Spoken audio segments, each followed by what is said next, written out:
This is a tale as old as human history, because it is the trunk of that historical sequoia.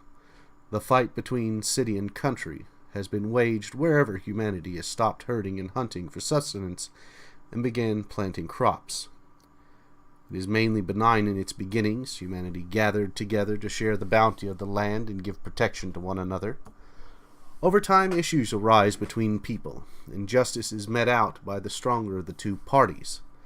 It is, however, in no way a civilization make. Order must be maintained. Laws are handed down, but who will make sure that they're followed?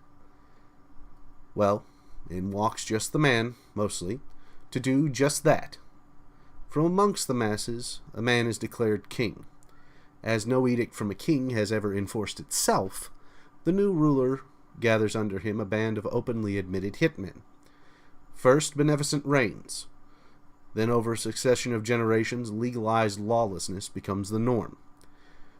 But what does this have to do with the fight between city and country? Well, as those same generations pass, a few families decide that city life is just not for them.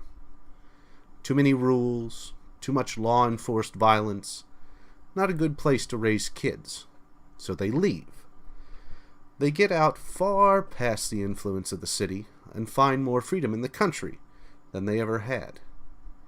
So word of this gets out, and more people start to leave for greener pastures, very literally.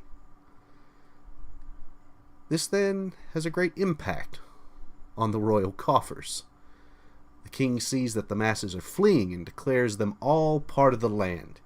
He is king, owns all of the land, and if the people are part of the land, then he owns all the people.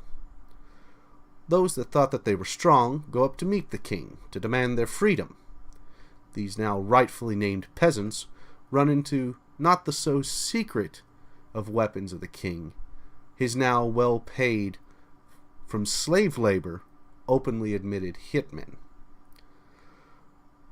The peasants then find a new love for their work, stride very quickly back to their plows, and doom every generation after them until about the late 2200s.